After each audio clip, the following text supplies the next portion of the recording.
Hello and welcome students, Gyanjyoti coaching সেন্টারের পক্ষ থেকে তোমাদের সকলকে আরও একবার স্বাগত। আলোচনা করব আজকে আমরা এইমস অফ ব্রাহ্মণিক্যাল এডুকেশন, তার মানে কি ব্রাহ্মণ্য শিক্ষা ব্যবস্থার লক্ষ্য নিয়ে আলোচনা করব। এটা তোমাদের সিধু কানহু বিরসা ইউনিভার্সিটির অন্তর্গত একটি topic, NAP third semester major paper 3 থেকে। ক্লিয়ার আছে?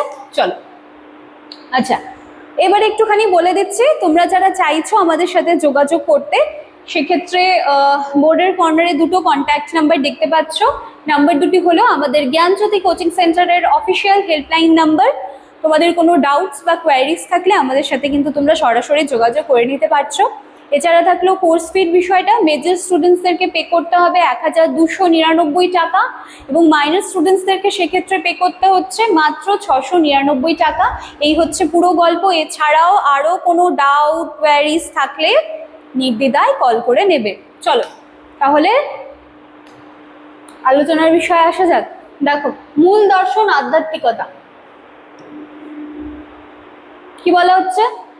ব্রাহ্মণ্য শিক্ষার প্রধান উদ্দেশ্য ছিল শিক্ষার্থীরা সামগ্রিক ধর্মীয় এবং আধ্যাত্মিক বিকাশ সাধন, জাগতিক অর্জনের চেয়ে আত্ম উপলব্ধি, এই যে মোক্ষ লাভ করা, ঠিক আছে, এই বিষয়টাকে তারা কিন্তু ভীষণভাবে প্রায়োরিটাইজ করতো। আত্ম উপলব্ধি, মোক্ষ লাভ করতে হবে। গুরুর আশ্রমে বা গুরুকুলে কঠোর নিয়মানুবর্তিতার মাধ্যমে শিক্ষার্থীদের শিক্ষা প্রদান করতে হতো, যেখানে কিন্তু গুরুকে সবচেয়ে বেশি সম্মান দেওয়া হতো। এগুলো তোমরা অনেক ছোট ক্লাস থেকে পড়ে এসেছো, এগুলো নিয়ে কোনো সমস্যা থাকার কথা কিন্তু মনে হয় না আমার। আচ্ছা, চরিত্র গঠন এবং কঠোর শৃঙ্খলা, যেখানে নৈতিক মূল্যবোধের কথা বলা হয়েছে, যে শিক্ষার্থীর জীবনে যে সত্যবাদিতা, মূল্যবোধ শিখতে হবে, তারপরে সততা, পবিত্রতা, এই জিনিসগুলো কিন্তু তাদেরকে এখানে শেখানো হতো। তারপর ব্রহ্মচর্য পালন, গুরুকুলে অবস্থানকালে শিক্ষার্থীদের ইন্দ্রিয় সংযম করা। হ্যাঁ, আর কি রয়েছে? কঠোর ব্রহ্মচর্য ব্রত পালন করতে হতো, যেটা মনকে কিন্তু ভীষণভাবে কেন্দ্রীভূত করতো। আর কি রয়েছে? আত্মসংযম, বাহ্যিক ও আভ্যন্তরীণ উভয় প্রকার শুদ্ধি এবং মানসিক শৃঙ্খলার বিকাশের মাধ্যমে আদর্শ চরিত্র গঠন করা হতো। তারপর রয়েছে সংস্কৃতি এবং ঐতিহ্যের সংস্করণ। প্রাচীন যুগে লিখিত উপকরণের অভাব থাকায় শিক্ষা প্রধানত শুনে শুনে মনে রাখতে হতো। আচ্ছা, স্মৃতির উপরে মনে রাখতে হতো। একদম ছোট ক্লাস থেকে এগুলো জানি। আচ্ছা, বেদ, উপনিষদ, অন্যান্য বৈদিক সাহিত্যের অগাধ জ্ঞান, এটা কি হতো? একটা জেনারেশন থেকে আরেকটা জেনারেশনে মৌখিকভাবে নিখুঁতভাবে স্থানান্তরিত হতো। এই নিরবচ্ছিন্ন প্রক্রিয়ায় প্রাচীন ভারতীয় সংস্কৃতির রীতিনীতি, অমূল্য ঐতিহ্যকে কিন্তু হাজার হাজার বছর ধরে সুরক্ষিত রেখেছিল। হ্যাঁ, একদম সোজা, এগুলো মুখস্থ করতেই যাবে না, বুঝে নেবে, গল্পের মতন সুন্দর করে লিখে আসবে। সামাজিক ও নাগরিক দায়িত্ব, যেখানে বর্ণ এবং আশ্রম ধর্ম আমরা দেখতে পাচ্ছি।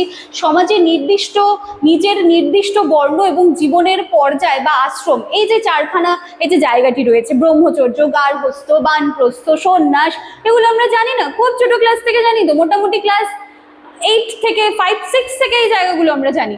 তো সেই অনুযায়ী সঠিক কর্তব্য পালনের সুনির্দিষ্ট শিক্ষা প্রদান করা হতো এবং এই ব্যবস্থা সমাজের যে একটি ব্যালেন্স রয়েছে সেটাকে ব্যালেন্স করতে সাহায্য করতো। এছাড়াও রয়েছে শিক্ষার্থীদের এই জায়গাগুলোও শেখানো হতো। শুধুমাত্র যে বই পড়ানো হতো, বেদ উপনিষদ পড়ানো হতো সেটাও নেই, পাশাপাশি তাদের সাথে এই জায়গাগুলো পড়ানো হতো, তাদেরকে পড়ানো হতো আতিথেয়তা, সমাজের প্রতি নিঃস্বার্থ সেবার মনোভাব, গভীরভাবে কিন্তু তাদেরকে এগুলো শেখানো হতো, যে নিজের আগে অপরের ভালো করতে হবে। এই জায়গাগুলো তাদেরকে শেখানো হতো। তাহলে প্রাচীন ভারতীয় শিক্ষা দর্শন একটি শ্লোক দিয়েছে, খুব সুন্দর একটি উক্তি দিয়েছে, শ্লোক বললে ভুল হবে বিষয়টা। ব্রাহ্মণ্য শিক্ষা কেবল জীবিকা অর্জনের মাধ্যম ছিল না, বরং এটি ছিল জীবন গঠনের একটি সামগ্রিক প্রক্রিয়া, যেখানে আধ্যাত্মিকতা ও জাগতিক কর্তব্যের অপূর্ব সমন্বয় ঘটেছিল। তাই না? এই হচ্ছে তাহলে ব্রাহ্মণ্য শিক্ষা ব্যবস্থার লক্ষ্য।